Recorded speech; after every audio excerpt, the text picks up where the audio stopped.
Okay, so people we were discussing about wave optics, और wave optics में हमने देखा कि कैसे साइंटिफिक कम्युनिटी में एक डिस्क्रिमिनेशन है, और ये डिस्क्रिमिनेशन बेसिकली लाइट के थ्योरी को लेकर है. So there was a group of scientist like Newton and the other scientist. Newton ने भाई साहब कॉर्पस्कुलर थ्योरी दी, और बाकी आइंस्टीन और प्लैंक ने भी यही बोला कि लाइट में पार्टिकल्स होते हैं, एंड न्यूटन ने भाई साहब कॉर्पस्कल्स बोला, और इसी को आइंस्टीन ने बोला भाई साहब these are basically small packets of energy called quanta, और इसी से आपका फोटो इलेक्ट्रिक इफेक्ट एक्सप्लेन होता है. ठीक है, और बाकी जो लोग थे जैसे हाइगेंस हो गए या यंग, ठीक है, they were on a firm believe that light has a wave character. ठीक है, और दोनों भी मत को आज हमको लेकर चलना पड़ता है, क्योंकि अकॉर्डिंग टू अगर हम देखेंगे कुछ फिनोमिना ऐसे हैं जैसे फोटो इलेक्ट्रिक इफेक्ट, वो हम भाई साहब वेव थ्योरी से एक्सप्लेन नहीं कर सकते. The emission of electrons when a light of certain threshold frequency falls on a metal surface is primarily due to like particle को strike करे तभी तो इलेक्ट्रॉन निकलेगा. It's like playing billiards और मे बी कैरम. ठीक है, तो carrom में जब तक आप स्ट्राइकर को स्ट्राइक नहीं करेंगे भाई साहब बाकी के थोड़ी ना मूव करेंगे. ठीक है, सो इसी तरह से भाई साहब आपका कोई स्नूकर टेबल है या पूल टेबल है जिसमें आप बिलियर्ड्स खेल रहे हैं, तो जब तक आपने भाई साहब एक स्टिक से दूसरे बॉल को हिट नहीं किया तब तक वो थोड़ी ना अपने आप मूव होगा. So these are things. तो अगर इलेक्ट्रॉन्स किसी पर्टिकुलर थ्रेशोल्ड फ्रीक्वेंसी से लाइट अगर इंसिडेंट होती है मेटल सरफेस पे, तो इलेक्ट्रॉन्स का निकलना ये प्रूव करता है कि definitely light is made up of some particles which have got some amount of mass. Only then they will be able to strike these electrons from the metal surface. So photoelectric effect can only be explained on the basis of particle theory of light, and there are certain phenomena which is like interference. इसको आप particle nature से explain नहीं कर सकते. Interference को हम बहुत descriptively इस चैप्टर में पढ़ेंगे. There is another phenomena called polarisation, इसको भी आप पार्टिकल थ्योरी से एक्सप्लेन नहीं कर सकते. There is another phenomena called diffraction, इसको भी आप पूरा पार्टिकल नेचर से एक्सप्लेन नहीं कर सकते. पार्टिकल नेचर में रेक्टिलिनियर प्रोपोगेशन ऑफ लाइट को कंसिडर किया है, और इस कंसिडरेशन के तहत हम रे ऑप्टिक्स में, यहाँ आप 10th में भी पढ़ चुके हैं, reflection and refraction are two basically different phenomena. Reflection is the returning of light in the same medium, so angle of incidence is equal to angle of reflection. Refraction is when light passes from one medium to another medium. Now what is the difference between these two mediums? Is upon the optical density. So light is basically passing from a rarer to a denser medium, optically denser medium, or light is passing from a denser to a rarer medium. The moment it happens, there is a change in the velocity of light, and because of this change in the velocity of light, there is either bending of light towards the normal or bending away of light from the normal, जिसके हिसाब से हमने Snell's law derive किया. और Snell's law क्या बोलता है? Sine I by sine R आपका कांस्टेंट रहेगा. ठीक है, अभी तक हमने जो पढ़ा है वेव ऑप्टिक्स में, ठीक है, वो हमने देखा कि कैसे हम वेव थियरी ऑफ लाइट से, वेव फ्रंट के कंस्ट्रक्शन से कैसे हम रिफ्लेक्शन ऑफ लाइट को प्रूव कर सकते हैं. ठीक है, आपका सबसे बड़ा जीवन में फिजिक्स में प्रॉब्लम यह है कि you don't pay attention to derivations. मेरी किसी पेरेंट से डे बिफोर यस्टरडे और मे बी यस्टरडे ही बात हो रही थी. आपका फिजिक्स में ना कभी भी कम मार्क्स आने का प्राइमरी रीजन यही होता है कि आप डेरिवेशंस को नहीं समझते हैं या डेरिवेशंस पे ध्यान नहीं देते हैं. बहुत इंपॉर्टेंट है. केमिस्ट्री में डेरिवेशंस मैटर नहीं करता है, मैथ्स में तो बिल्कुल भी मैटर नहीं करता है, एप्लीकेशन ही मैटर करता है. ठीक है, सबसे ज्यादा भाई साहब फिजिक्स में डेरिवेशन मैटर करता है, बोर्ड के पर्सपेक्टिव से ही और कंपटीशन के पर्सपेक्टिव से भी, क्योंकि आपके जो कंपटीशन के कंपोजिशन के जो क्वेश्चंस होंगे वो डेरिवेशंस में कोई फंडामेंटल चेंजेस करके बने होते हैं. किसी भी साल का पेपर उठाइए, आपको मैक्सिमम क्वेश्चंस अगर आप कनेक्ट करोगे तो डेरिवेशन से ही रिलेटेड है. अगर आपने डेरिवेशन को नहीं समझा है तो डेरिवेशन में उन वेरिएबल्स के चेंज से एक्चुअल क्वांटिटी में क्या चेंज आएगी उसको भी आप नहीं समझ पाएंगे, और सवाल वैसा मिलेगा नहीं. सवाल वैसा वही का वही रहेगा, वही के वही मार्क्स आते रहेंगे. तो please pay attention to derivations. जितनी भी बोरिंग हो भाई साहब, डेरिवेशन के प्रोसेस को कंप्लीट करना ही है. कुछ डेरिवेशंस आपके ऐसे होते हैं जैसे आपकी विस्कोसिटी की डेरिवेशन है. ठीक है, वहां पे भाई साहब हम डायमेंशनल एनालिसिस से डेरिवेशन करते हैं, तो इसीलिए वो मैटर नहीं करता है. लेकिन other derivations are very important. आपका भाई साहब डेरिवेशन अगर पक्का है ना, सारे चैप्टर्स का डेरिवेशन अगर बिल्कुल पक्का है, मैं आपको बोल सकता हूं आपको आराम से 80+ से कोई नहीं रोक सकता, एटलीस्ट बोर्ड्स में, और कंपटीशन में भी अच्छा कर लेंगे आप. लेकिन डेरिवेशन से आपका हिला हुआ है वीक है ना, it's almost next to impossible to score good in physics, ठीक है। So please pay attention to derivation. तो हमने वेव थियरी ऑफ लाइट से क्या प्रूव किया? Reflection of light. तो reflection of light, angle of incidence is equal to angle of reflection हमने prove किया। Now what is the other phenomena? The other phenomena is basically refraction, ठीक है। Refraction मतलब the passing of light from one medium to another is called refraction of light, ठीक है। तो refraction of light में क्या हो जाता है भाई साहब? Consider a wave front A B advancing obliquely towards the plane. तो वेव फ्रंट मतलब ऐसे जा रहा है, देखो ऐसे ऑब्लिकली, ठीक है।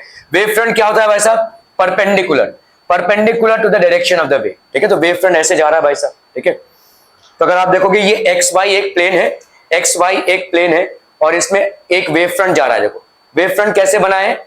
Bye drawing a tangent, bye drawing अ क्या, हाँ धुआं निकल रहा है तो क्या होगा, ठीक है। तो by drawing a tangent to the wave fronts, अगर हम टैंजेंट ड्रॉ करेंगे वेव फ्रंट्स में तो हमको वेव फ्रंट मिल जाएगा, ठीक है। तो आपका ये भाई साहब एक वेव फ्रंट है, ये स्ट्राइक कर रहा है कहां पे जाकर?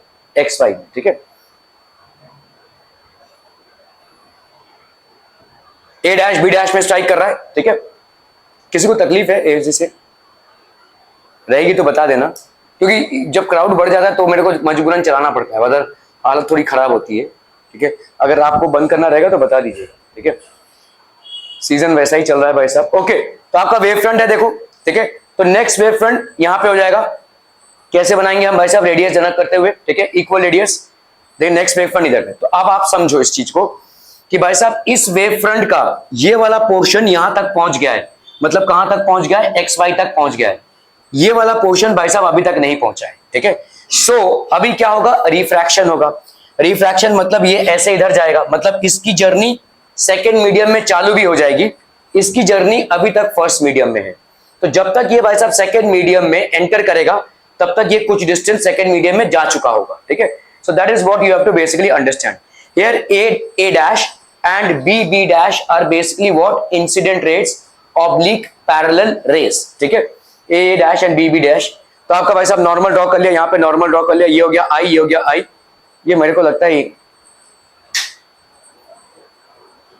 ठीक है। नहीं ये भाई साहब रिफ्लेक्शन का ही है, तो ये तो कर चुके हैं ना हम, तो कहां बैठे हुए थे? तमाशा देखने के लिए, अच्छा है, ओके। ये भी हो चुका है, ये वही चीज है। If this in same medium light travels with different speed, constant speed, minimum speed और maximum speed. In same medium light travels with different speed हो सकता है? नहीं, light will travel with a constant speed, minimum speed, maximum speed से कोई मतलब नहीं है, ठीक है। So आपका एक constant speed रहेगा till the time medium is not changing, the speed of light will also not change, ठीक है, constant speed. Incident and reflected rays lie on the opposite sides of the normal. Incident ray और reflected ray भाई साहब opposite sides में होगा normal के, ठीक है। According to the law of reflection the relation between incident angle and the reflected angle, ये तो भाई साहब 6-7 के लेवल का क्वेश्चन है। क्या हो जाएगा? I is equal to R, simple, okay. Plane wave front on reflection gives, अभी तो देखा ये प्लेन वेव फ्रंट आया, जब रिफ्लेक्शन हुआ तो क्या हुआ? प्लेन वेव फ्रंट ही गया ना भाई साहब, ठीक है। Plane wave front spherical wave, ये क्या हो गया, ठीक है। Plane wave front on reflection gives what?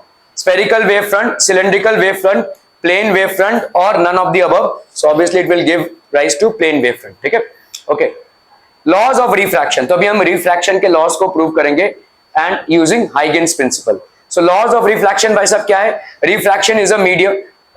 Refraction is basically a phenomena of medium जब change हो रहा है, ठीक है। So अगर एक medium से दूसरे medium में light जा रही है, so it will either bend towards the normal or it will bend away from the normal, ठीक है। Optical densities का भाई साहब यहाँ पे फर्क है। तो light will basically enter from either a rarer to a denser medium or from a denser to a rarer medium.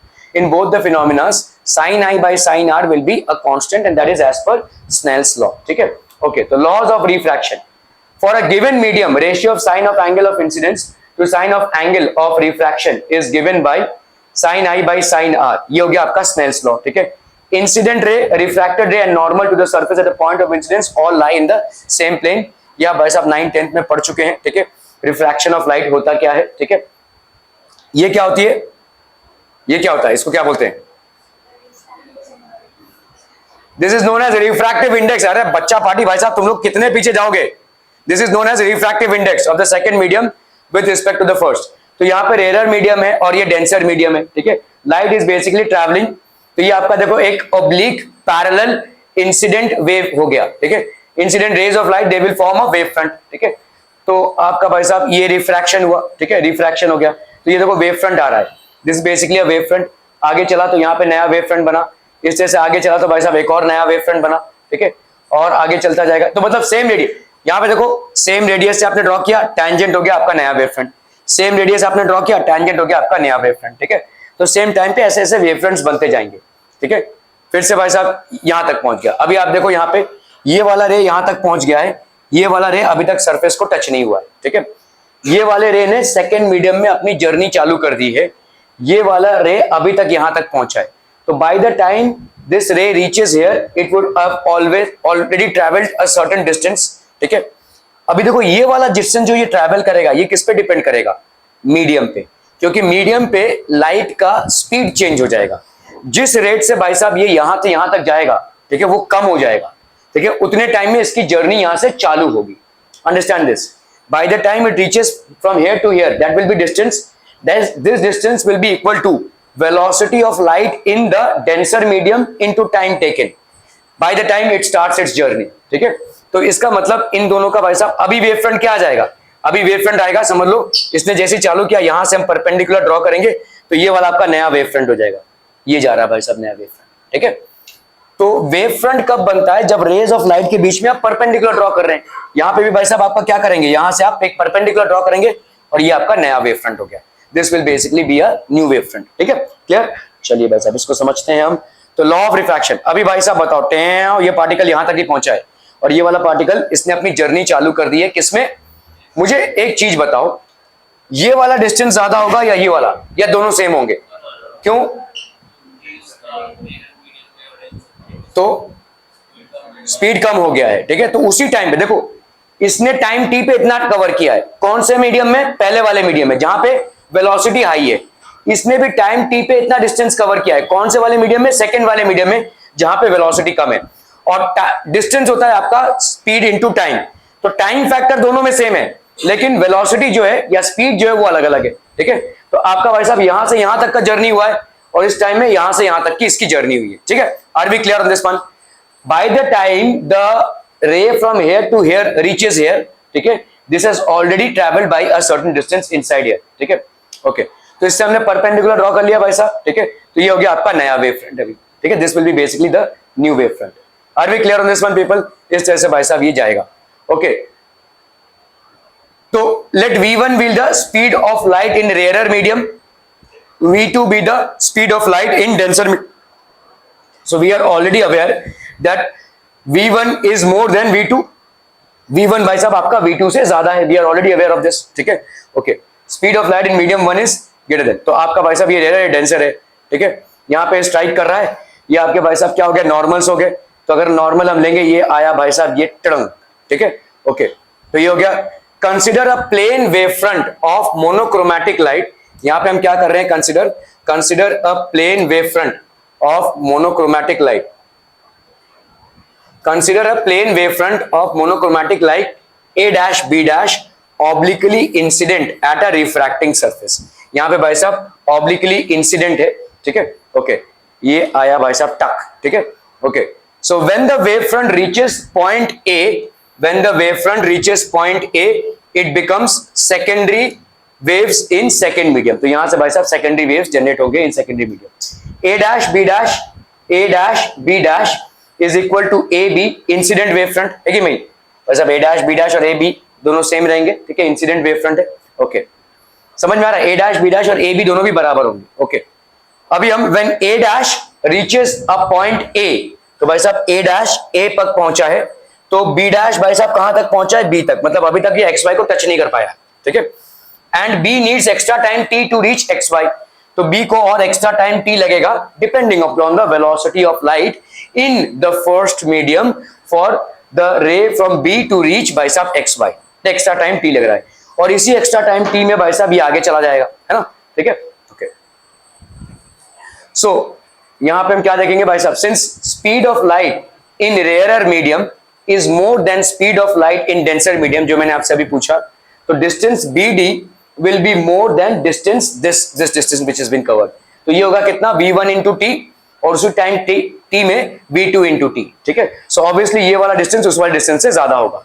So same time में distance travelled in rarer medium will be obviously more than distance travelled in denser medium, same time में distance travelled in rarer medium will be more than distance travelled in rarer medium, sorry denser medium, because in denser medium the speed of light becomes less, ठीक है। Okay, so v1t will be greater than v2t, इतना सबको समझ में आ रहा है भाई साहब, एनी कंफ्यूजन्स? ओके, सो considering भाई साहब v2t is less than v1t with a as a center draw a hemisphere, हमने भाई साहब हेमिस्फीयर ड्रॉ कर दिया, ठीक है। हेमिस्फीयर ड्रॉ करने का पर्पस क्या है, a as a center हमने हेमिस्फीयर ड्रॉ किया है, हेमिस्फीयर ड्रॉ करने का पर्पस क्या है भाई साहब, हाँ, वेव फ्रंट निकलना। क्यों, वेव फ्रंट कैसे होता है, टैंजेंट से होता है, तो अभी हम डी से अगर इस हेमिस्फीयर पे एक टैंजेंट ड्रॉ करेंगे जहां पे उस रे को इंटरसेक्ट कर रहा होगा, वो हो जाएगा टैंजेंट, और वही हो जाएगा आपका क्या, रिफ्रैक्टेड वेव फ्रंट, ठीक है, रिफ्रैक्टेड वेव फ्रंट, क्लियर है। तो आपने भाई साहब यहां से एक हेमिस्फीयर ड्रॉ किया, और इसी से आप यहां पे जब टैंजेंट डालोगे तो ऑब्वियसली ये परपेंडिकुलर हो जाएगा, टैंजेंट इज ऑलवेज, क्योंकि ये आपका रेडियस है, और टैंजेंट जब आप ड्रॉ करते हो तो it is always perpendicular to the radius, radius और tangent at point of contact are perpendicular to each other, और यही आपको वेव फ्रंट दे देगा, ठीक है। सो आपने वैसा v2 with a as center draw hemisphere of radius v2t, okay. चलिए भाई साहब v2t आपने एक during this time secondary wavelets at a cover a distance v2d in distance medium 2, तो इस टाइम पे इतना डिस्टेंस कवर हो गया है इन मीडियम 2। अभी आपने क्या किया भाई साहब, draw tangents CD to secondary wave front, तो आपने भाई साहब एक टेंजेंट ड्रॉ कर लिया है, this is basically a tangent which is drawn, ठीक है। CD is the what, refracted wave front, ठीक है, CD is basically the refracted wave front, okay। Now let's see here, a dash an is equal to I, a dash an, ये क्या हो जाएगा, between normal and incident ray this will be angle of incidence I, CAM देखो यहाँ पे CAM, ये क्या हो जाएगा, एंगल ऑफ रिफ्रैक्शन, ठीक है, R हो जाएगा भाई साहब, ठीक है। तो ये हो गया आपका I, CAM भाई साहब देख लीजिए यहाँ पे CAM ये वाला, ठीक है, this is basically CAM, this will be what, are we clear among this one हम पीपल, एंगल ऑफ रिफ्लेक्शन नहीं है, रिफ्रैक्शन है ये, ठीक है, ओके। NAM क्या हो जाएगा भाई साहब, NAM normal at point A to XY, ठीक है, normal at point A to XY, यहां पे भी हमने एक नॉर्मल ड्रॉ करके रखा हुआ है, ठीक है। Speed of light in rarer medium आपने क्या माना हुआ है, v1, speed of light in denser medium आपने क्या माना हुआ है, v2, ठीक है, okay. From the figure angle a dash n, angle a dash n भाई साहब इसकी वैल्यू हो गई I, angle of incidence, and भाई साहब angle a dash n plus angle NAB, बहुत ध्यान से देखो कितना होगा, 90 डिग्री होगा कि नहीं, ये नॉर्मली तो है भाई साहब, ये दोनों नॉर्मली तो चले आ रहे हैं, normal normal normal normal normal, abnormal नहीं होगा, ठीक है। तो यहाँ पे 90 और यहाँ पे 90, ये I है, तो ये वाला एंगल कितना हो जाएगा बोलो, 90 माइनस I हो जाएगा, ठीक है। या हम ऐसा लिख सकते हैं कि ये वाला एंगल प्लस ये वाला एंगल आपको कितना देगा, 90 डिग्री। क्या यहां तक बातें समझ में आ रही हैं, are we clear to this one people? भाई ये आपका वेव फ्रंट है ना, वेव फ्रंट मतलब एक ऐसा होता है जो दोनों रेस पे नॉर्मल होंगी, ठीक है। तो ये भाई साहब आगे चल पे भी नॉर्मल ही होगा ना, ये भी 90 होगा, ये भी 90 होगा, इस 90 में से इतना पोर्शन आई तो ये वाला पोर्शन कितना हो जाएगा, 90 minus I. Are we clear clear clear on this one? या हम बोल सकते हैं ये वाला एंगल प्लस ये वाला angle, that is A dash A N plus N A B, ये दोनों एंगल्स की वैल्यू कितनी, 90 डिग्री। तो ये हो गया कितना आपका 90 माइनस आई हो गया। क्लियर क्लियर क्लियर क्लियर भाई साहब।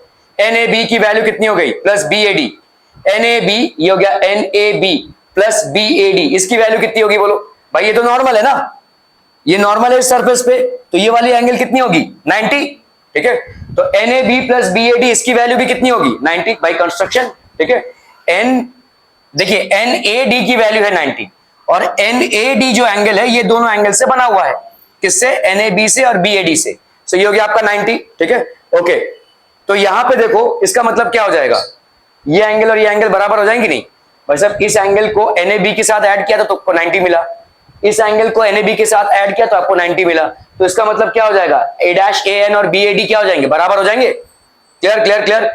अगर कंफ्यूजन हो रहा है तो सबट्रैक्ट कर दो, सबट्रैक्ट करोगे तो क्या हो जाएगा यहाँ पे, ये कैंसिल ये कैंसिल ये कैंसिल ये कैंसिल, तो A' माइनस BAD कितना हो जाएगा 0, तो A' will be equal to BAD, कैसा भी करके कर लो, ठीक है ओके।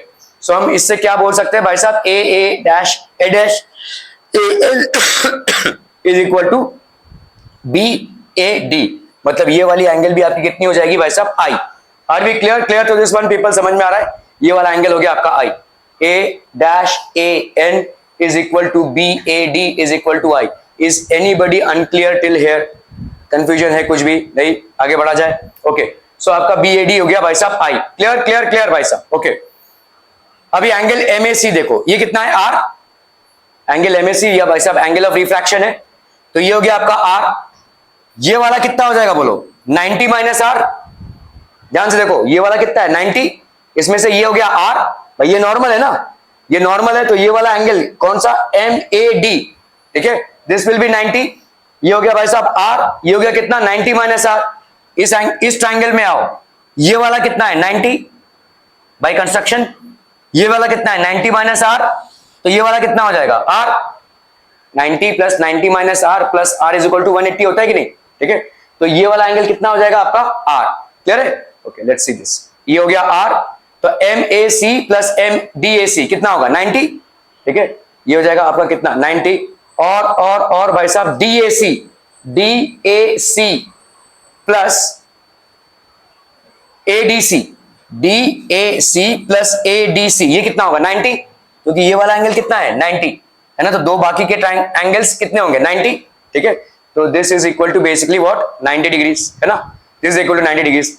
तो DAC के साथ जब MAC को ऐड कर रहे हो तो तुमको 90 मिल रहा है, DAC के साथ जब ADC को ऐड कर रहे हो तो तुमको 90 मिल रहा है, तो उसका मतलब आपका MAC और ADC क्या हो जाएगा बराबर हो जाएगा, ठीक है। So angle MAC will be equal to ADC and that will be equal to R। Clear clear clear भाई साहब ओके। तो यहां पे क्या हो जाएगा भाई साहब BAD, ठीक है, BAD, अब हम कौन सा ट्रायंगल ले रहे हैं BAD और एंगल ACD, दोनों भाई साहब 90 हो गए कि नहीं, इन दोनों ट्रायंगल्स पे ध्यान से देखो, बाई कंस्ट्रक्शन ये तो 90 हो गई और ये वाला भी बाई कंस्ट्रक्शन 90 है, तो इन ट्रायंगल्स BAD एंड ACD दोनों भी एंगल्स क्या हो गए भाई साहब, ये हो गया आपका I, तो साइन I की वैल्यू कितनी होगी बोलो, इस ट्रायंगल में साइन I की, साइन I क्या होता है परपेंडिकुलर अपॉन हाइपोटेन्यूज, ये वाला एंगल का ऑपोजिट क्या हो जाएगा perpendicular, that is BD by AD, तो साइन I की वैल्यू क्या होगी, हमेशा जो एंगल होता है उसका ऑपोजिट साइड होता है आपका परपेंडिकुलर, परपेंडिकुलर अपॉन ये वाला ऑब्वियसली हाइपोटेन्यूज, तो साइन I की वैल्यू होगी BD by AD। Clear clear clear, तो साइन I की वैल्यू हो गई भाई साहब BD by AD okay. Sine R की वैल्यू और एंड यहां पे आते हैं हम R पे, ठीक है, यहां पे इस ट्रायंगल में देखो ये वाला 90, तो साइन R की वैल्यू क्या होगी AC अपॉन AD है कि नहीं, AC upon AD, sine R की वैल्यू हो गई भाई साहब AC upon AD, sine I by sine R कर लो तो क्या हो जाएगा AD cancel, BD by AC, BD की वैल्यू क्या है, BD की वैल्यू क्या है भाई साहब, BD क्या है distance travelled in time T in first medium, तो ये हो जाएगा V1T, ये अच्छी, ठीक है, ये हो जाएगा भाई साहब क्या V1T, और AC की वैल्यू क्या है distance travelled in time T in the second medium, ये हो जाएगा V2T, TT कैंसिल, और यही होता है आपका refractive index. Speed of light in medium 1 ये कांस्टेंट रहने वाला है, speed of light in medium 2 ये भी कांस्टेंट रहने वाला है, तो ये जो रेशियो आएगा sine I by sine R ये भी आपका हो जाएगा constant, and this constant is known as refractive index of second medium with reference to first, and that is all about Snell's law, ठीक है। चलिए देख लेते हैं, यहाँ पे sine I by sine R करो, कितना आ जाएगा, B D by A D, A C by A D, A D A D कैंसलम कैंसलम, तो ये आ गया आपका B D by A C, B D is how much, B one T, A C is how much, B two T, ठीक है, तो आपका V one T, T T कैंसलम, तो आपका sine I by sine R कितना आ गया, B one by B two. क्या ये चेंज होने वाला है, नहीं। क्या ये चेंज होने वाला है, this is speed of light in medium one, obviously this is not going to change, speed of light in medium two, obviously this is not going to change, तो आपका क्या ये रेशियो चेंज होने वाला है sine I by sine R, no, it is going to remain as a constant, and this is Snell's law, the ratio of sine of angle of incidence to the ratio to the sine of angle of refraction between two optically different surfaces in densities will always be constant when light is traveling, ठीक है, तो आपका भाई साहब ये हो गया। Also refractive index of second medium with respect to first, mu2 by mu1, v1 by v2 होता है भाई साहब, ठीक है, refractive index of second medium with respect to first कितना होता है, v1 by v2, तो we can have refractive index of second medium with respect to first is sin I by sin r, which will be a constant. Clearum, okay. This is called Snell's law of refraction. Thus, laws of refraction can be deduced from Huygens wave theory. तो आपके law of refraction आप Huygens wave theory से deduct कर सकते हैं, ठीक है, clear. Incident ray, अभी हम दूसरे थ्योरी पे आ रहे हैं, तो पहला थ्योरी क्या था भाई साहब, when light passes from one medium to another which have differences in their densities, optical densities, it will either bend towards the normal or bend away from the normal, and there will be two angles which will be created, that is I and R, and the ratio of sin I and sin R is a constant, ठीक है, ये हो गया आपका Snell's law. दूसरा law क्या है भाई साहब, स्नेल्स लॉ ऑफ रिफ्रैक्शन में the incident ray, the refracted ray and the normal all lie in the same plane, incident ray, refracted ray and the normal to the surface at a point, ठीक है, all lie in the same plane, so incident ray and reflected rays lie on opposite a, अच्छा ये आपका भाई साहब reflection का था, ठीक है, ठीक है, तो हमने रिफ्लेक्शन को और रिफ्रैक्शन को हाइगेन्स प्रिंसिपल से प्रूव कर दिया, मतलब वेव थ्योरी से प्रूव कर दिया। अभी तक हम रेक्टिलिनियर प्रोपोगेशन ऑफ लाइट से इसको प्रूव करते थे, और rectilinear propagation of light particle nature को कंसीडर करता है, ठीक है, तो particles are travelling in straight lines. Now we are proving this by wave nature. Wave nature में क्या होगा, सेकेंडरी वेवलेट्स क्रिएट होंगे, और सेकेंडरी वेवलेट्स पे जब टैंजेंट डालेंगे तो नया वेव फ्रंट मिलेगा, ऐसे ही आपको अलग अलग वेव फ्रंट्स मिलते जाएंगे, और finally you will strike the surface, ठीक है, okay.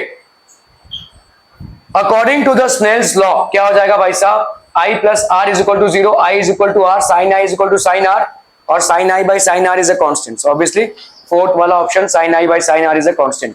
If C1 and C2 are velocities of light in rarer and denser medium, then क्या हो जाएगा भाई साहब, क्या हो जाएगा, रेयरर मीडियम में speed of light will be more, that is C1 will be more than C2, okay. During refraction of a plane wave front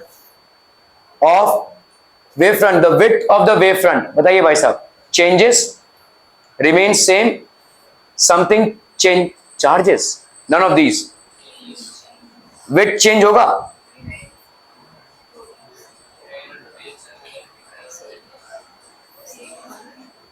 हाँ तो मैं पूछ रहा हूं, ऐसे आया, ऐसे गया, ऐसे आया, ऐसे गया, width चेंज हो गया क्या,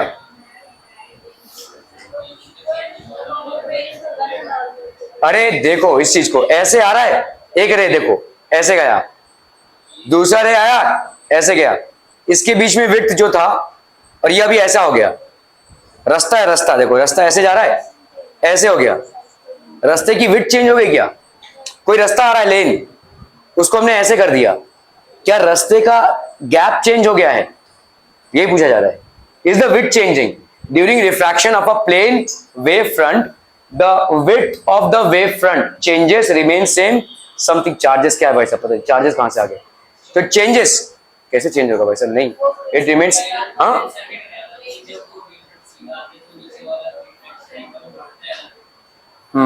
करेक्ट है, it will change, okay। Doppler effect क्या होता है भाई साहब, what is Doppler effect, आप प्लेटफॉर्म पे खड़े हो, गाड़ी आ रही है, ट्रेन की विसल आ रही है बहुत जोर से, मतलब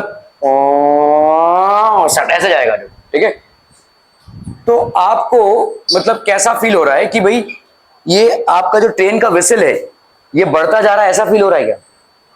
लेकिन क्या वाकई में ऐसा हो रहा है?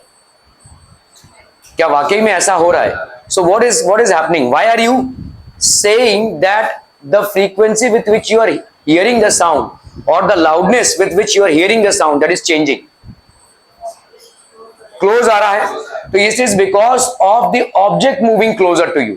इसको हम बोलते हैं डॉपलर इफेक्ट। और जैसे ऑब्जेक्ट फार चला गया, ट्रेन का हॉर्न का लाउडनेस वही है, but you feel that the loudness is increasing, and when it is gone away you feel that the loudness is decreasing. However, there is no change in the actual loudness. There is a relative velocity between you and the train. ठीक है, इसके वजह से आपको change लग रहा है। इसी को हम बोलते हैं डॉपलर इफेक्ट। इसका ज्यादा करके स्टडी साउंड में होता है, लेकिन हम लाइट में भी इसका इफेक्ट देखेंगे, क्योंकि ये वेव है, लाइट भी एक वेव है। ठीक है, तो जब अप्रोचिंग, आप अगर देखोगे ऐसे खड़े हो और कोई गाड़ी आपको अप्रोच कर रही है, हट जाइएगा, लेकिन जब तक अप्रोच कर रही है तब तक आप देखेंगे उसके गाड़ी के हेडलाइट का जो लाइट है उसकी इंटेंसिटी बढ़ती जाएगी, है ना, लाइट की इंटेंसिटी बढ़ती जाएगी।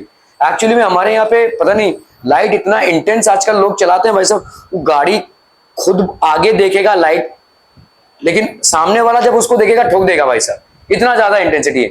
आप हमारे जमाने में क्या होता था मालूम है क्या? ये ट्रैफिक पुलिस वाले ना जबरदस्ती को गाड़ी को खड़ा करवा के और यहाँ पे ब्लैक पेंट करते थे ऐसा। ठीक है, एक ब्लैक कोटिंग डालते थे पेंट का। ठीक है, वो जबरदस्ती कराना पड़ता था, या तो आप खुद करवा लो या तो वो करेंगे और उसका फाइन देंगे। करना चाहिए ऐसा, ठीक है, क्योंकि ये जो ग्लेयर है ना, इससे ज्यादा एक्सीडेंट होता है। ना कि भाई साहब आप देख रहे हैं तो आपको, अरे देखने के लिए कितना भी लाइट चाहिए आपको। ठीक है, so that is one thing, that is basically बहुत ज्यादा ग्लेयर है लाइट में आजकल, कोई कुछ बोल नहीं रहा है। खैर, Doppler effect, the apparent change in the frequency of source due to relative motion. यहां पे भाई साहब रिलेटिव मोशन हो रहा है between the source and the observer, is called Doppler effect. तो सोर्स और ऑब्जर्वर्स में भाई साहब रिलेटिव वेलोसिटी हो रही है। या तो क्या ये ऐसा भी होगा, देखो समझ लो एक ट्रेन खड़ी है, जा नहीं रही है और वो हॉर्न दे रही है और आप दौड़ते हुए ट्रेन को पकड़ने जा रहे हैं, क्या उसमें भी आपको चेंज नजर आएगा? देखो अभी मैंने आपको क्या बोला, एक ट्रेन, आप प्लेटफॉर्म पे खड़े हो, ट्रेन जा रहा है, ठीक है, तो ट्रेन का जो हॉर्न है उसकी फ्रीक्वेंसी आपको चेंज होती हुई नजर आएगी। जैसे जैसे ट्रेन आपके पास आता जाएगा लाउडनेस बढ़ेगा, जैसे जैसे ट्रेन आपसे दूर आता जाएगा लाउडनेस कम होता जाएगा। ठीक है, लेकिन एक्चुअली में ट्रेन के हॉर्न के लाउडनेस में कोई कमी या बढ़ोतरी नहीं हो रही है। Will it happen this way कि आप दौड़ रहे हैं अभी ट्रेन की तरफ, ट्रेन हॉर्न दे रहा है, ट्रेन भाई साहब, ट्रेन पकड़ने के लिए लोग दौड़ते हैं ना, प्लेटफॉर्म से छूटने वाला है, तो आप दौड़ रहे हैं ट्रेन की तरफ। ठीक है, क्या इसमें भी आपको चेंज नजर आएगा? बिल्कुल आएगा। रिलेटिव मोशन होना चाहिए। अगर ट्रेन भी चल रही है और आप भी दौड़ रहे हैं तब भी होगा, ज्यादा फास्टर हो जाएगा। ठीक है, so it is happening due to relative motion. हमको ऐसा प्रतीत हो रहा है कि फ्रीक्वेंसी ऑफ द सोर्स में चेंज हो रहा है, लेकिन एक्चुअली साउंड या वेव, लाइट जो भी है, सोर्स में कोई चेंज नहीं हो रहा है। ठीक है, the apparent change in the frequency of the source, apparent change है ये, हमको ऐसा आभास हो रहा है कि ये बढ़ रहा है या कम हो रहा है। ठीक है, in the due to relative motion between the source and the observer, this is called Doppler effect. इसको हम भाई साहब क्या बोलेंगे? Doppler effect. ठीक है, it is not only observed for sound waves but also for electromagnetic waves including microwaves, radio waves and visible light. ठीक है, ये बेसिकली एक वेव फिनोमिना है। तो आप देखो प्रॉब्लम क्या हुआ, जितने भी अर्लियर साइंटिस्ट थे उन्होंने साउंड वेव के बारे में पढ़ लिया था, और साउंड वेव बेसिकली एक मैकेनिकल वेव है। मैकेनिकल वेव मतलब इसको ना पार्टिकल्स चाहिए। मैं अभी बात कर रहा हूं, मेरे और आपके बीच में एयर है, तभी जाकर आप मुझे को सुन पा रहे हैं। सो हो क्या रहा है, कंप्रेशन और रेरिफैक्शन क्रिएट हो रहे हैं। ठीक है, हाई डेंसिटी क्रिएट हो रही है, लो डेंसिटी, कंप्रेशन और रेरिफैक्शन, ये डिस्टर्बेंस जो है तो आप तक जा रहा है। एक बहुत सारे साइकिल खड़े हुए हैं एक साथ, आपने एक को लात मारी, सबके सब गिर जाएंगे। ठीक है, so that is what this disturbance is travelling. ठीक है, मेरे यहां से आप तक वॉइस डिस्टर्बेंस की वजह से पहुंच रहा है। अगर मेरे और आपके दरमियान में वैक्यूम रहेगा तो ये साउंड आप तक नहीं पहुंचेगा, you will not be able to hear me. ठीक है, जो आपके ऐसे कांच होते हैं ना जिसमें साउंड नहीं जाता है, साउंड प्रूफ जो हम बोलते हैं, इसका फिनोमिना यही है। ग्लास के दो लेवल्स होते हैं और उनके बीच में वैक्यूम होता है, पूरे एयर को बाहर निकाल दिया जाता है, तो वैक्यूम होता है। ग्लास है और उसके बीच में वैक्यूम है, hence the sound is not able to pass from one to other.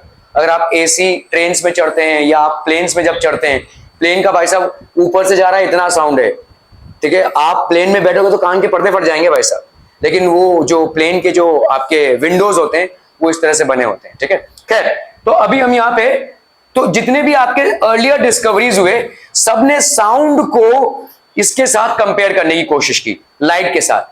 तो साउंड को भाई साहब मटेरियल पार्टिकल्स चाहिए, तो हाइगेंस ने अज्यूम कर लिया कि पूरा जो यूनिवर्स है वो ईथर से बना हुआ है, luminiferous ether. It was just an assumption, because sound को पार्टिकल्स चाहिए, तो भाई साहब light as a wave it will also need particles.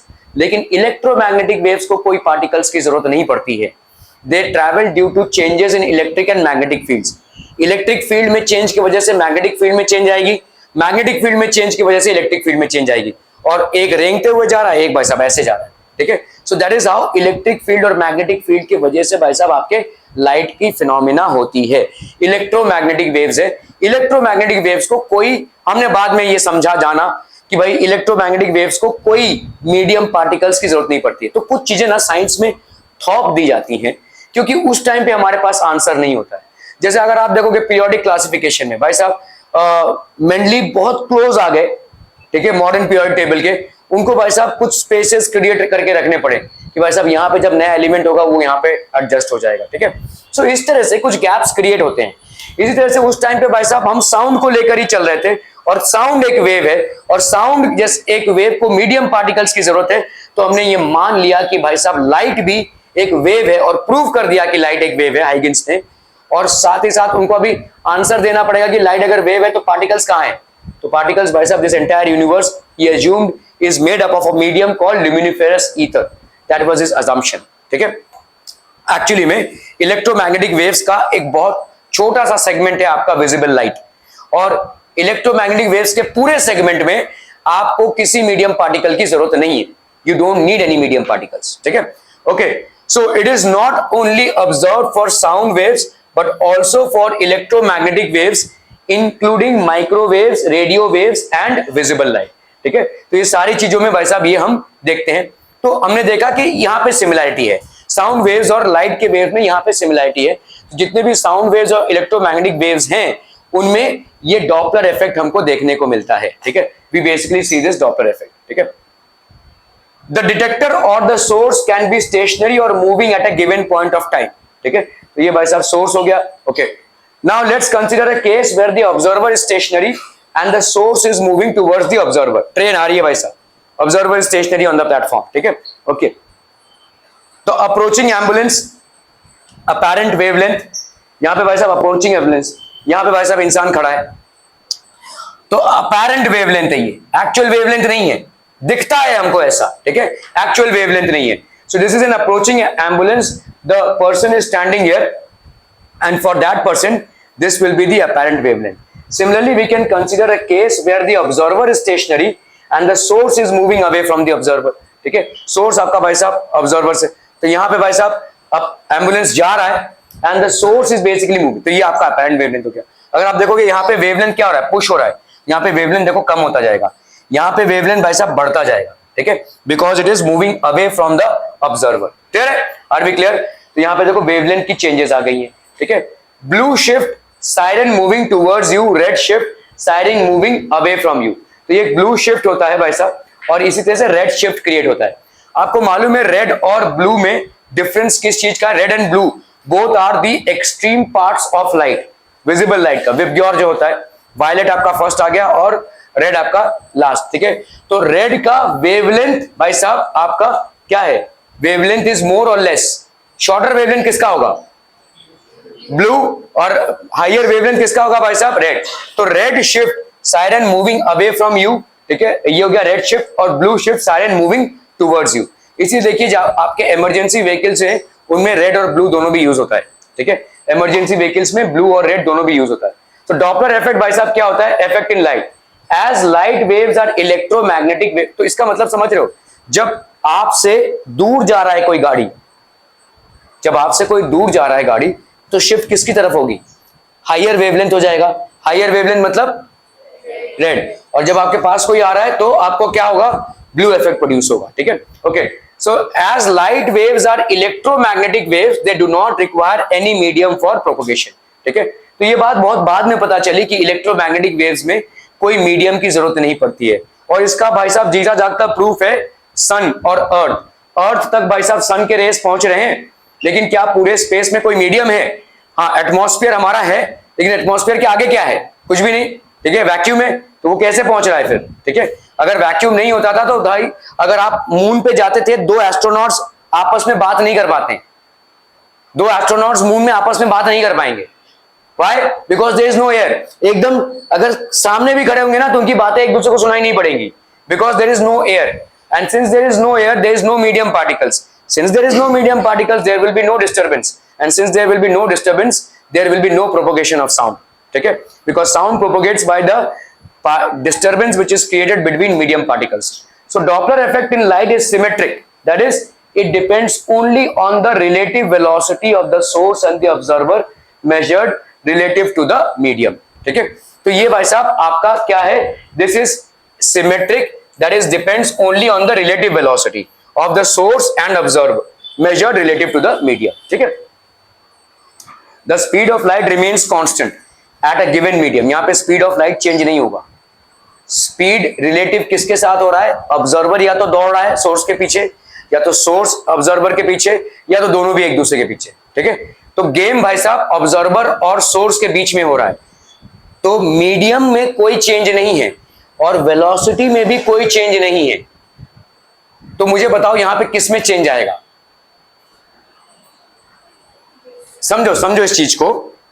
एक ट्रेन आ रही है या एक भाई साहब एम्बुलेंस आ रहा है, ठीक है, रेड शिप ब्लू शिप छोड़ो, मैं आपको ये बोल रहा हूं कि डॉपलर इफेक्ट क्या हो रहा है कि आप अगर as an observer you are moving towards the source और the source is moving towards you, then you will see more brightness or more intensity in sound. ठीक है, there is no change in the source of sound or source of light. वो ज्यादा intensity से नहीं आ रही है या उसने अपने साउंड के फ्रीक्वेंसी को नहीं बढ़ाया है। ठीक है, ओके, मैं जो आपसे पूछने की कोशिश कर रहा हूं वो ये है कि भाई साहब तो चेंज क्या हो रहा है? कुछ तो चेंज हो रहा है ना भाई। आप बोल रहे हो कि भाई साहब मीडियम सेम है, अगर मीडियम सेम है तो स्पीड इधर साउंड का ले लो या लाइट का ले लो, यहाँ पे हम लाइट पर है तो लाइट का ले लो, तो is it going to change? No, it is not going to change. What is changing to produce this effect? What exactly is changing? Relative motion हो रहा है between the observer and the sound source, sorry, अपना light source. ठीक है, okay. So what is changing? अभी भी आप जवाब नहीं दे पा रहे हैं, बताइए क्या और क्या चेंज हो रहा है? वेवलेंथ पे हम क्यों जा रहे हैं? सोचिए सोचिए। ओके, डिस्टेंस से क्या फर्क पड़ने वाला है? What is it going to change when we are talking about distance? नहीं, मुझे टेक्निकल टर्म्स में जवाब चाहिए। मैं आपको फिर से पूछ रहा हूं कि भाई आपकी वेलोसिटी तो चेंज नहीं हो रही है, आप कैसे बोल रहे हो भाई साहब वेवलेंथ चेंज हो रहा है?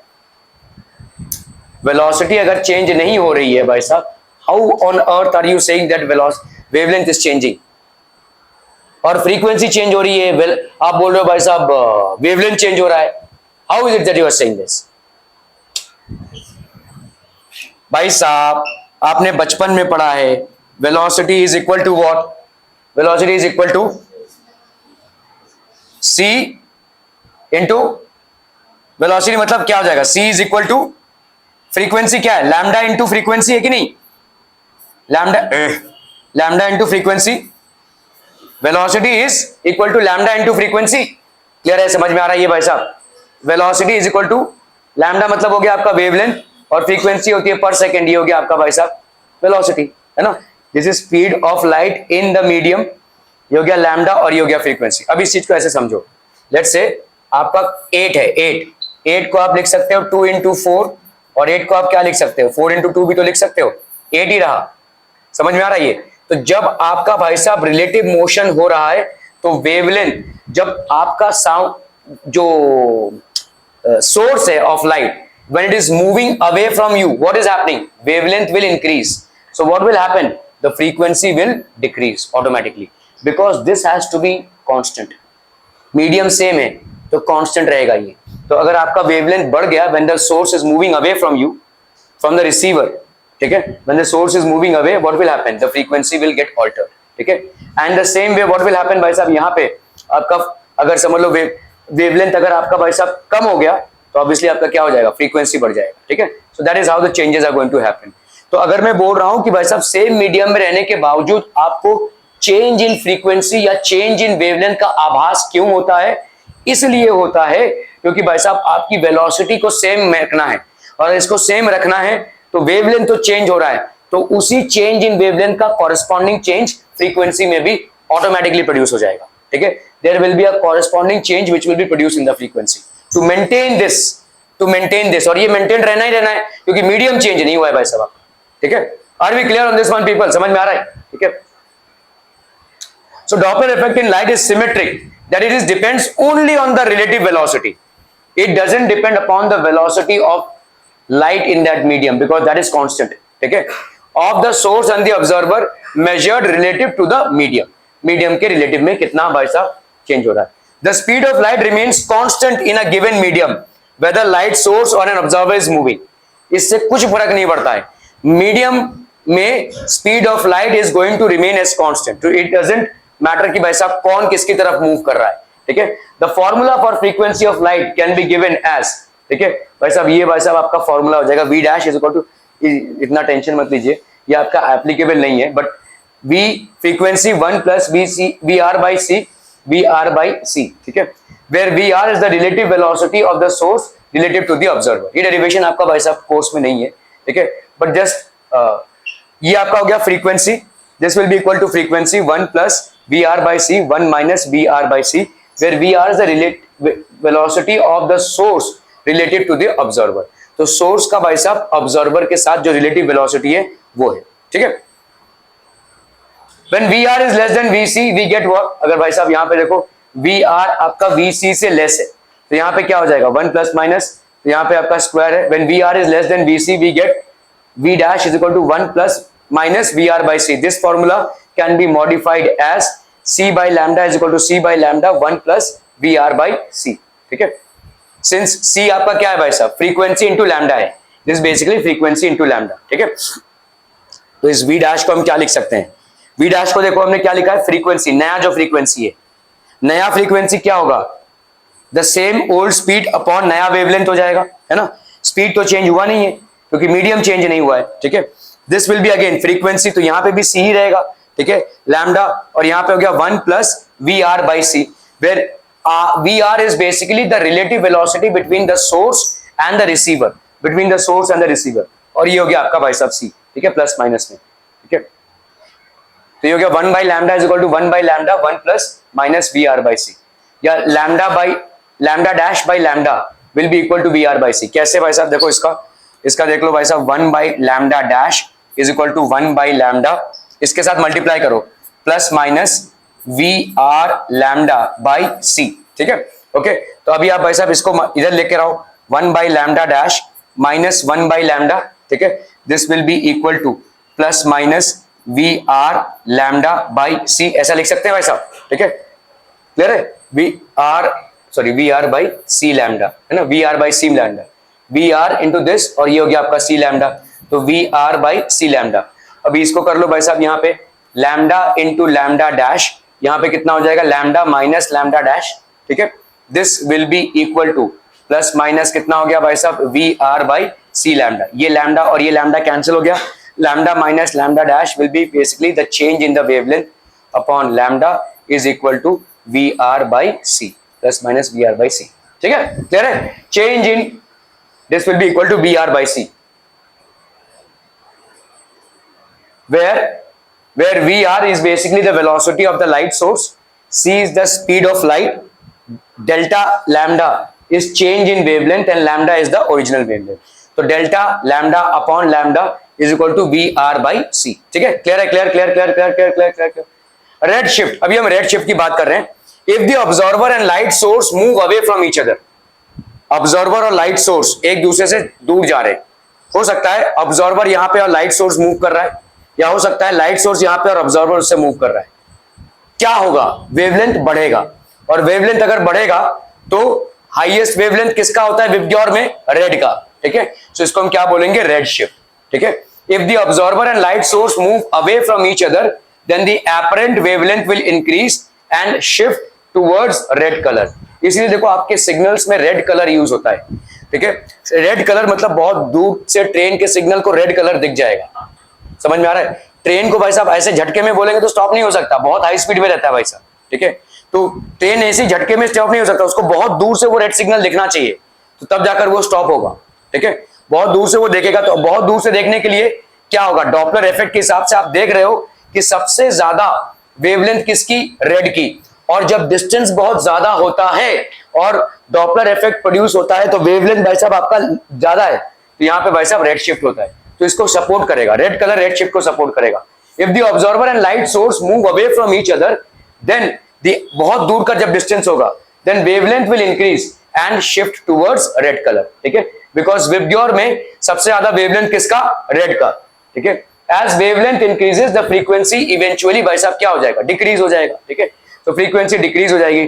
आप अगर देखोगे विजिबल स्पेक्ट्रम है, ये आपका इलेक्ट्रोमैग्नेटिक स्पेक्ट्रम है, made up of radio, microwaves, infrared, ये आपका विजिबल स्पेक्ट्रम जो आपका 400 नैनोमीटर से 700 नैनोमीटर तक होता है, ultraviolet, x ray and gamma rays से बना हुआ, ठीक है। तो इतने सा आपका विजिबल स्पेक्ट्रम है, ठीक है। ब्लू शिफ्ट क्या हो जाएगा भाई साहब, if the observer and light source move towards each other.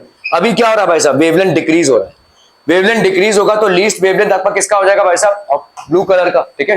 Then the apparent wavelength will decrease and shift to blue colour, you will get a blue colour experience, ठीक है। As wavelength decreases the frequency eventually increases, ठीक है। तो आपका भाई साहब देखो ये शिफ्ट किस तरफ होगा, ब्लू की तरफ होगा, ठीक है। ये कौन सा फ्रीक्वेंसी था, ओके। तो आपका देखो लाइट रेड शिफ्टेड, ये आपका समझ लो रोटेटिंग स्टार है, ब्लू लाइट ब्लू शिफ्टेड आपका भाई साहब view from the view above pole, ठीक है। तो आपका देखो ये रोटेटिंग स्टार है, रोटेटिंग स्टार है, ठीक है। लाइट रेड शिफ्टेड और ये आपका भाई साहब blue shifted.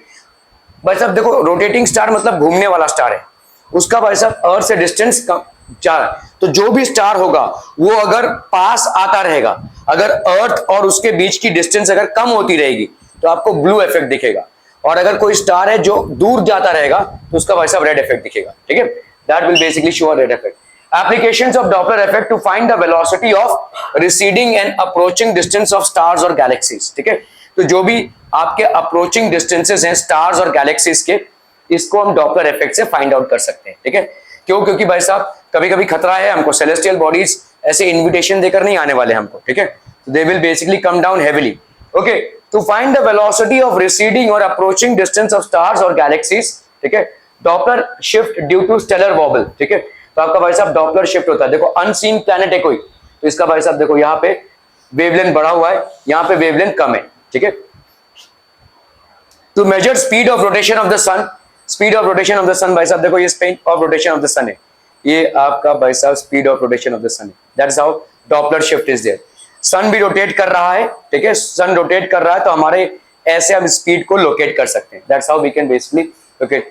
While rotating one edge of the sun approaches the earth and the other is moving away, तो एक एज जो है ऐसे आ रहा है ना, इज अप्रोचिंग, और ये भाई साहब ऐसे जा रहा है, ठीक है।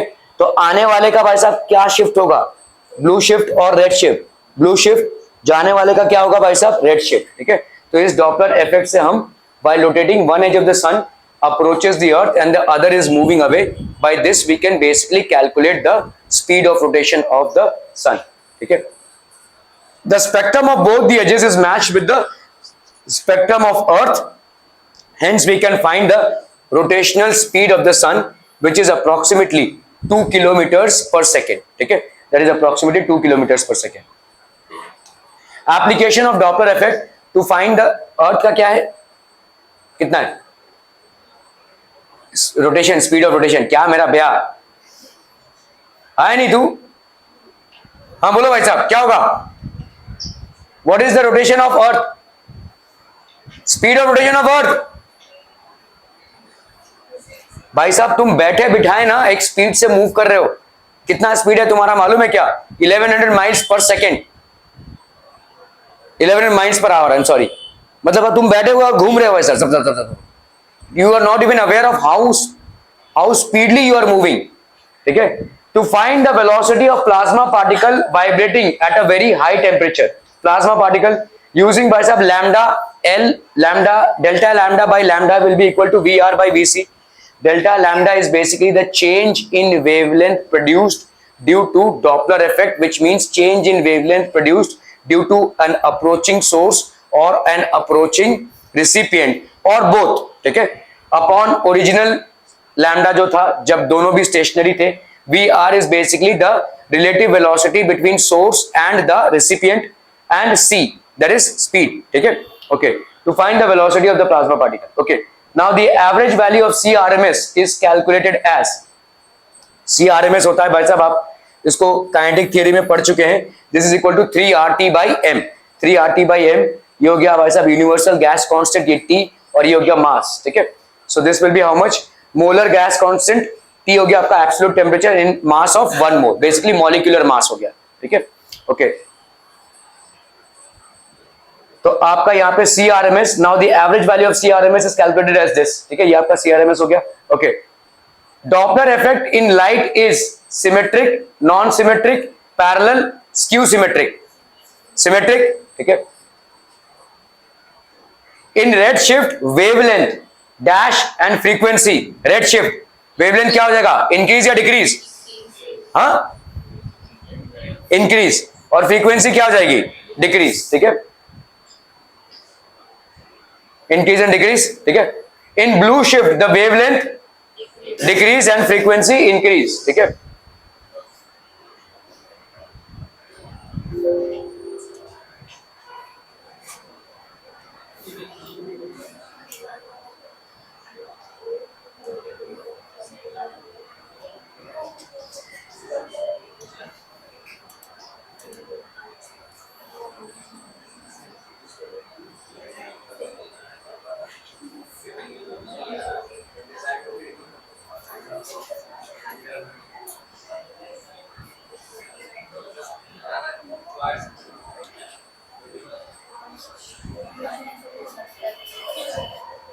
Concept of superposition of waves. Now what is basically superposition?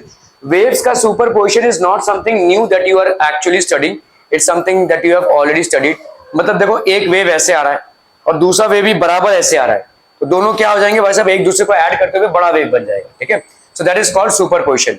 अगर एक वेव ऐसे आ रहा है और एक वेव ऐसे जा रहा है, तो दोनों एक दूसरे को कैंसिल आउट कर देंगे, मतलब मीडियम पार्टिकल वाइब्रेट ही नहीं करेगा, उनके बीच का medium particle is not going to vibrate because the ultimate will be zero, ठीक है। Okay, superposition of waves, theories of light. पहला क्या हो गया भाई साहब आपका corpuscular theory which was given by Newton, ठीक है। Newton gave the corpuscular theory. Then we have the wave theory. The pioneers of wave theory were Huygens and Thomas Young. Quantum theory is basically given by Max Planck, ठीक है। तो quantum theory में मतलब क्या बोला जा रहा है, आइंस्टाइन भी इसके ही फॉलोअर है। तो Einstein says that the light from a source travels in small packets of energy called quanta and they basically hit the metal surface and photoelectric effect is produced, ठीक है। So these are certain things that happen, okay। So wave theory को अगर हम देख लें भाई साहब, dual theory है, डी ब्रोगाइल का वेवलेंथ पढ़ चुके हैं भाई साहब आप, ठीक है। ओके, डी ब्रोगाइल वेवलेंथ कितना होता है, स्ट्रक्चर ऑफ एटम में पढ़ा है आपने,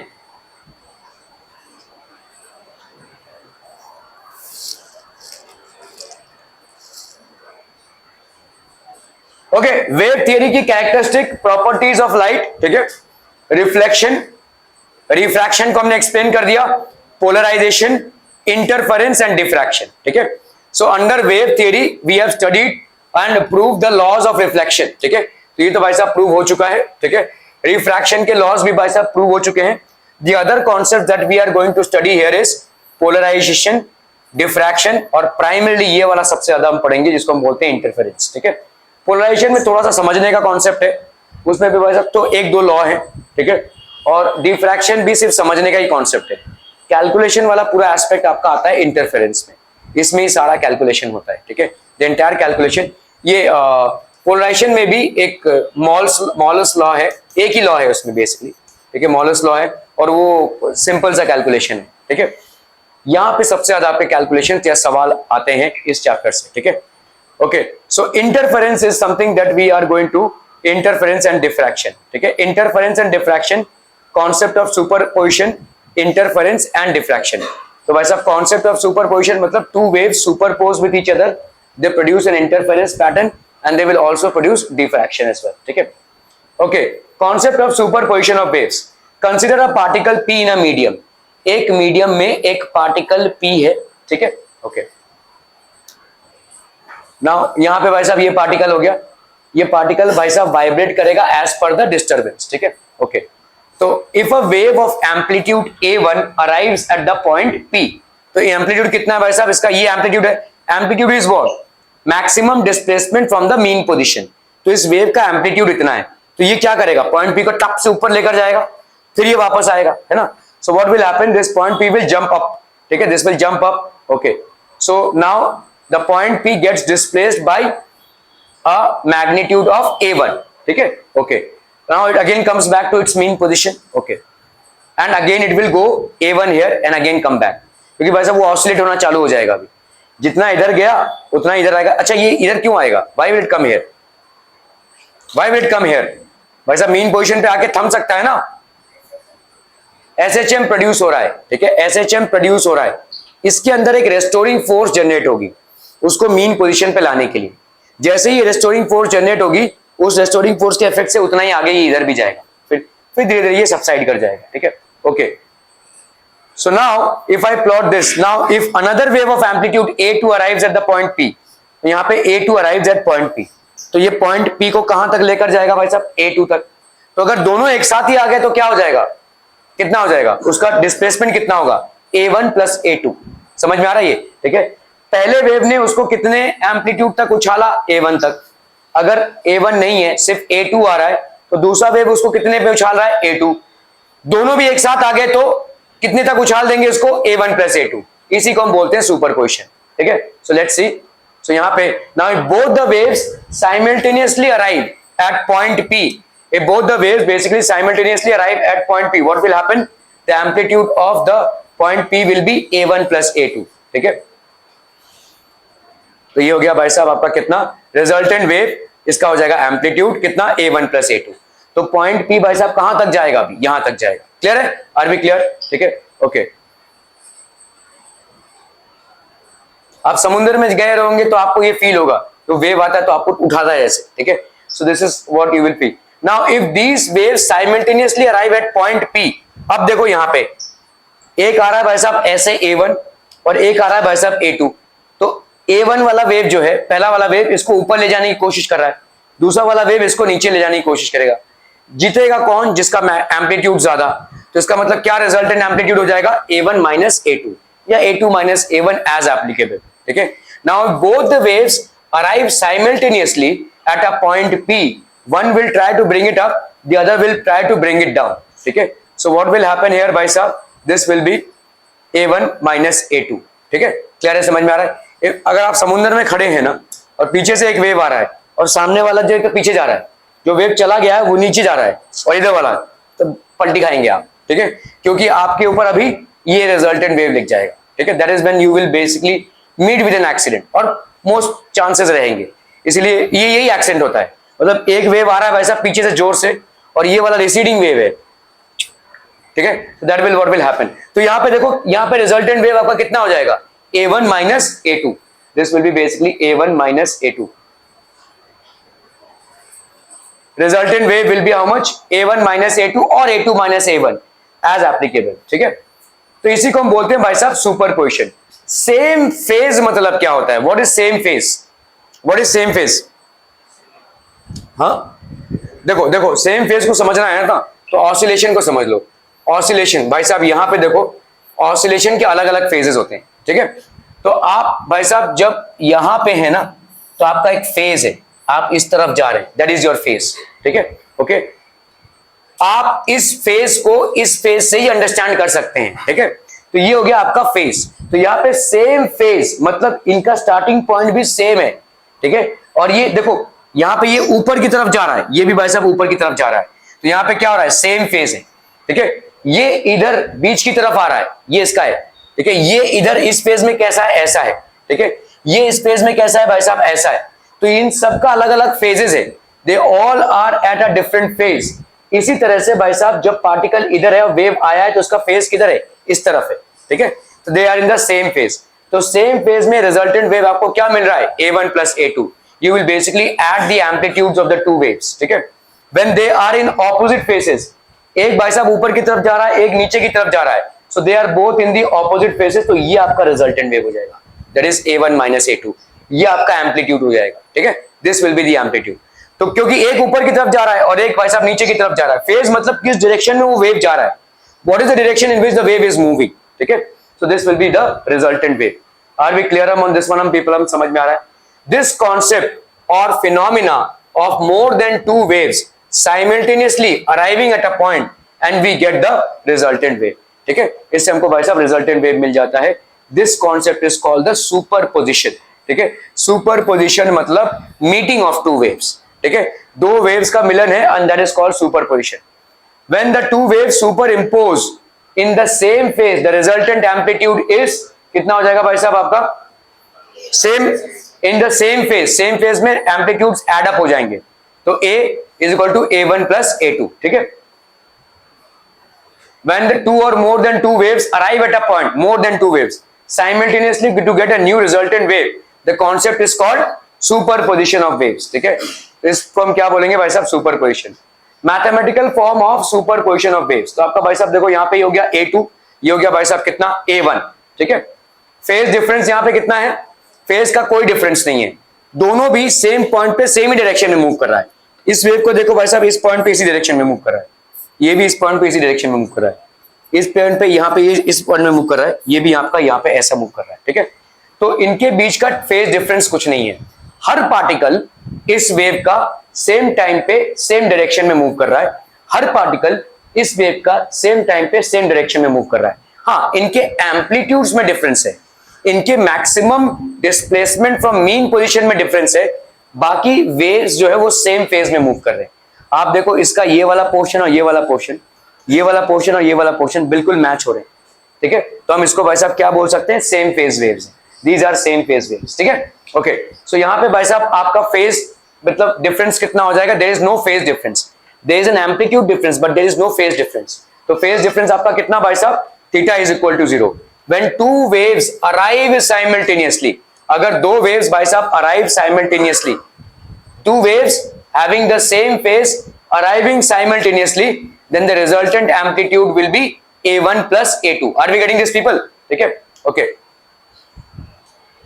When two waves in opposite phase arrive simultaneously, then the resultant wave amplitude will be A1 minus A2. Okay, then the amplitude of resultant wave is given by the vector addition. तो हम यहाँ पे भाई साहब vector addition कर लेते हैं, जो भी बड़ा हो जाएगा, ठीक है।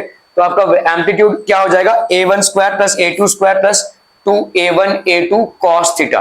अभी आप बोलोगे भाई साहब ये कहां से आ गया, ठीक है, देख लो, सेम फेज जब रहेगा तो आपका थीटा का डिफरेंस कितना है? 0। चलिए, ठीक है, तो सेम फेज में आपने क्या बोला? रिजल्टेंट एम्पलीट्यूड क्या होगा? A1 plus A2। Same phase में और क्या बोला आपने? थीटा की वैल्यू क्या होगी? इसमें डालिए, रिजल्टेंट कितना हो जाएगा? A1 square plus A2 square plus 2A1 A2 cos of 0 that is 1। ये क्या बन रहा है? A square plus B square plus 2AB, तो मतलब A प्लस B का स्क्वायर, A1 प्लस A2 का भाई साहब स्क्वायर, ये क्या हो जाएगा भाई साहब? A1 प्लस A2, ठीक है, वही आ गया। देखो, क्लियर है, क्लियर है, क्लियर है, क्लियर है भाई साहब। ओके, और अगर भाई साहब फेज डिफरेंस आपका कितना है? थीटा की वैल्यू अगर ऑपोजिट फेज में है तो थीटा की वैल्यू कितनी हो जाएगी? 180 हो जाएगी। एक ऐसे जा रहा है, एक ऐसे जा रहा है, ठीक है। ऑपोजिट फेज मतलब क्या हो जाएगा? देखो ये ऐसे आ रहा है ना भाई साहब, और सेम टाइम पे दूसरा वाला वेव ऐसे जा रहा है, मतलब ये वाला पार्टिकल इस पॉइंट पे इस टाइम पे इधर, ये वाला पार्टिकल इस टाइम पे इधर, तो दोनों के बीच में डिफरेंस कितने का हो रहा है? 180 का, ठीक है। तो cos 180 की वैल्यू कितनी होती है भाई साहब? cos 180 की वैल्यू होती है -1। चलो भाई साहब यहाँ पे एम्पलीट्यूड निकाल लो, कितना हो जाएगा? This one will be A1 square plus A2 square plus 2A1 A2 cos 180, तो that will be how much ah people? A1 square plus A2 स्क्वायर माइनस 2A1 A2, ठीक है। So this one will be how much? A1 minus A2 का square, that will be how much? A1 minus A2, ठीक है, clear है। आप formula wise इसको आराम से निकाल सकते हैं। तो फॉर्मूला आपका क्या है? दो वेव्स जब सुपर इंपोज करते हैं तो उनका resultant amplitude is equal to under root of A1 square plus A2 square plus 2A1 A2 cos theta, where theta is basically what? The phase difference between the two waves, ठीक है, phase difference between the two waves. क्लियरम, क्लियरम, क्लियरम।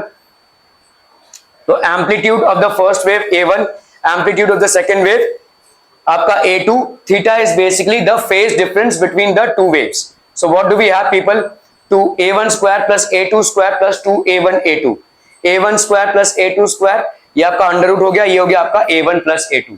ठीक है, phase difference आपका भाई साहब यहाँ पे कितना है, थीटा इज इक्वल टू 180. क्योंकि यहाँ पे देखो सिमिलरली, यहाँ पे देखो ये वाला पार्टिकल ऐसे जा रहा है ना, और उसी टाइम पे ये वाला पार्टिकल ऐसे जा रहा है. इन दोनों को अगर हम जोड़ें तो इन दोनों के बीच में एंगल डिफरेंस कितना मिल रहा है आपको, 180. कोई भी पार्टिकल को उठा लो यहाँ. ठीक है, सो फेज डिफरेंस यहाँ पे कितना है भाई साहब, थीटा का 180. When two waves arrive in opposite phase, the phase difference theta value is 180, and we have seen that A is equal to A1 minus A2. तो आप देख लो भाई साहब रिजल्टेंट वेव क्या हो जाएगा, A1 square plus A2 square plus 2A1 A2 cos of 180, और cos 180 होता है आपका -1. So this one will be amplitude of first wave, amplitude of second wave, phase difference between the waves. So this one will be how much, A1 square plus A2 square minus 2A1 A2, that is A1 minus A2 का square का under root, that is going to give you how much, A1 minus A2. तो ये हो जाएगा भाई साहब आपका resultant amplitude. ठीक है, so principle of superposition of waves, when two or more than two waves arrive at a point simultaneously, then the amplitude of the resultant waves is given by the vector sum of the amplitudes of the waves. ठीक है, vector sum, that is A is equal to A1 square plus A2 square plus 2A1 A2 cos. और यही तो भाई साहब vector होता है, दो वेक्टर्स के बीच में जब आप कैलकुलेट करते हैं रिजल्टेंट वेक्टर क्या होता है, the resultant vector will be equal to under root of A square plus B square plus 2AB cos theta. ठीक है, okay. According to the principle of superposition, the amplitude of the resultant wave is given by, कौन सा होगा भाई साहब यहाँ पे, vector addition. Okay, चलिए भाई साहब vector addition. Okay, there are two waves of amplitudes 4 units and 5 units respectively, which arrive at a point simultaneously such that the phase difference between the waves is how much, 60 degree. Then the amplitude of the resultant wave कितना हो जाएगा भाई साहब, फटाफट calculate कीजिए. देखो यहाँ पे 4 units which arrive at a point simultaneously, तो थीटा यहाँ पे क्या हो जाएगा, 0. तो मतलब यहाँ पे A is equal to A1 plus A2 हो जाएगा, एंड द फेज डिफरेंस यहाँ पे दिया हुआ है 60 डिग्रीज. ओके, तो आपका भाई साहब क्या हो जाएगा, A1 स्क्वायर मतलब हो गया आपका 16, A2 स्क्वायर मतलब हो गया 25, 2A1 into A2 into cos 60 की वैल्यू 1/2, कैंसिल हम, तो ये हो गया भाई साहब कितना, 41 plus 20, that is how much, under root of 61. ठीक है, क्लियर. ओके,